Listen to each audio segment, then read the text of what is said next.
पुस्तक का नाम राजनीति में हमारी भूमिका। पंडित श्रीराम शर्मा आचार्य जी द्वारा लिखित पुस्तक। ऑडियो 3। धर्मतंत्र का सहगमन जरूरी।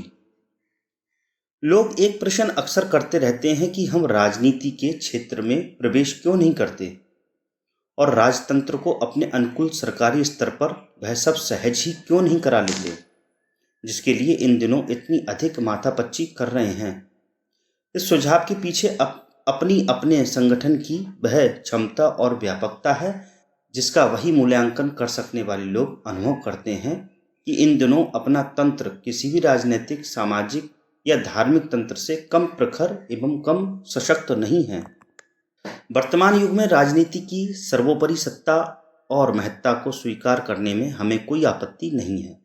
यह स्वीकार करने में हमें कोई अड़चन नहीं है कि सरकारें यदि सही कदम उठा सकें, सूझबूझ से काम ले सकें और अपने क्रिया तंत्र को सुव्यवस्थित रख सकने में समर्थ हों, तो वे अपने क्षेत्र में आश्चर्यजनक प्रगति कर सकती हैं। जापान, चीन, रूस, जर्मनी, अरब, इजराइल आदि ने चंद दिनों के भीतर अपने ढंग से अपनी योजनानुसार अभीष्ट परिवर्तन के प्रकार प्रस्तुत कर लिए। इसके आश्चर्यजनक उदाहरण सामने हैं। हम उन लोगों में से नहीं हैं जो वास्तविकता की ओर से जानबूझकर आंखें बंद किए रहें। धर्म का राजनीति से कोई संबंध नहीं, यह दूसरों ने भले कहा हो, हमने यह शब्द कभी नहीं कहे हैं।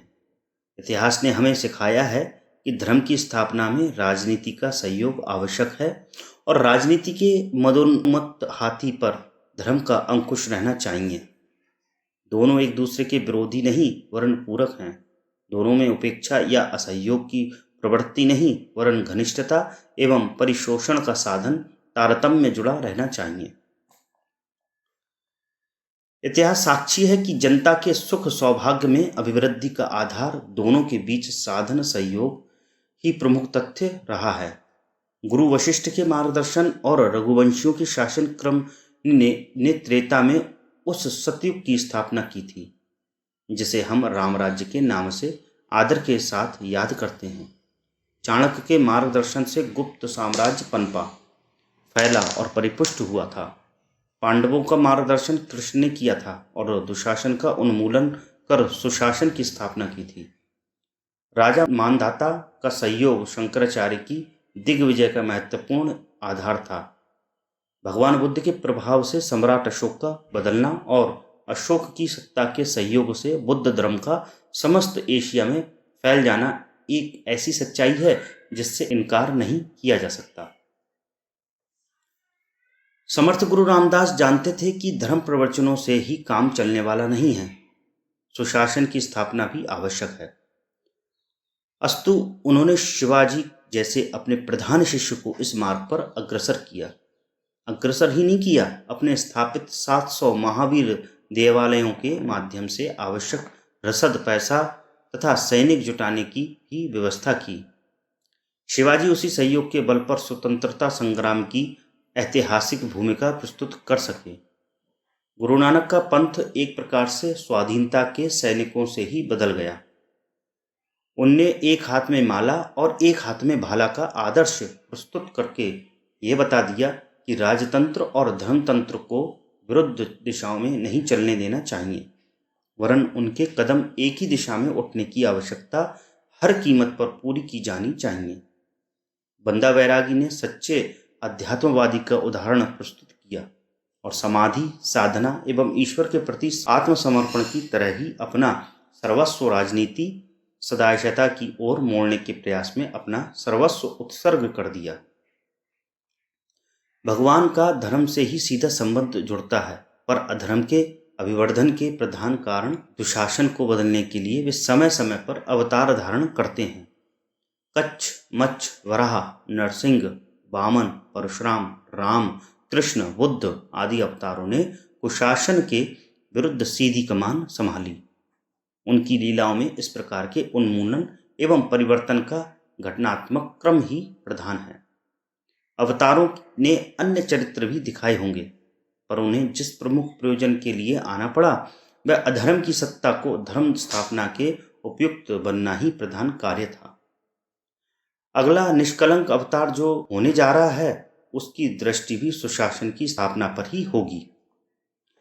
द्रोणाचार्य ने इस सच्चाई को दो टूक स्पष्ट कर दिया है। वे कहते थे, अग्रतः चतुरो वेदः पृष्ठतः संशरः इदम ब्रह्मा इदम छात्रम शास्त्रादपि क्षरादपि। महाभारत। अर्थात हम वेदों को आगे रखकर लोगों को समझाने और सन्मार्ग पर लाने का प्रयत्न करते हैं, साथ ही पीठ पर धनुष बाण भी रखते हैं। ये धर्म शिक्षा ब्रह्म है और ये शस्त्र धारण छात्र हैं। दोनों शक्तियों के समन्वय से ही समस्याएं सुलझती हैं। उपर्युक्त सत्य का प्रतिपादन करने वाले तथ्यों से इतिहास के पन्ने भरे पड़े हैं।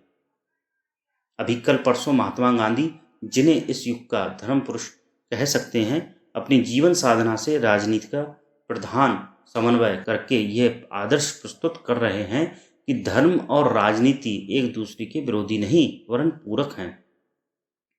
लोकमान्य तिलक, महामना मालवीय, स्वामी श्रद्धानंद जैसे धर्मवेत्ता मनीषियों ने अपने धर्म साधना के साथ राजनीति को भी अविच्छिन्न रूप से जोड़े रखा। इससे उनकी धार्मिकता घटी नहीं वरन प्रखर एवं समुज्ज्वल ही होती चली गई। शासन आज जिस तरह जीवन के हर पक्ष में प्रवेश करता चला जाता है और धीरे धीरे व्यक्ति जिस तरह राज्य की कठपुतली बनने जा रहा है, उस बारीकी को समझने वाला कोई सूक्ष्मदर्शी व्यक्ति राजनीति से सर्वथा पृथक धर्म की कल्पना भी नहीं कर सकता। जो धर्म को राजनीति से अलग होने की बात कहते या समझते हैं, वो नितांत भोला ही कहा जा सकता है। प्रतिकूल राजनीति में धर्म को जीवित रहना भी संभव नहीं। रूस, चीन आदि साम्यवादी देशों की धार्मिकता की कैसी दुर्गति हुई, ये सबके सामने है। तिब्बत का धर्म शासन करने वाले लामाओं को राजनैतिक प्रतिकूलता ने कहां से लाकर कहां पटक दिया। राज्याश्रय पाकर ईसाई चर्च कितनी प्रगति कर रहा है और मध्य युग में राजाश्रय ने इस्लाम धर्म के विकसित होने में कितनी सहायता की। इन तथ्यों से कोई मूर्ख ही आंखें मींच सकता है।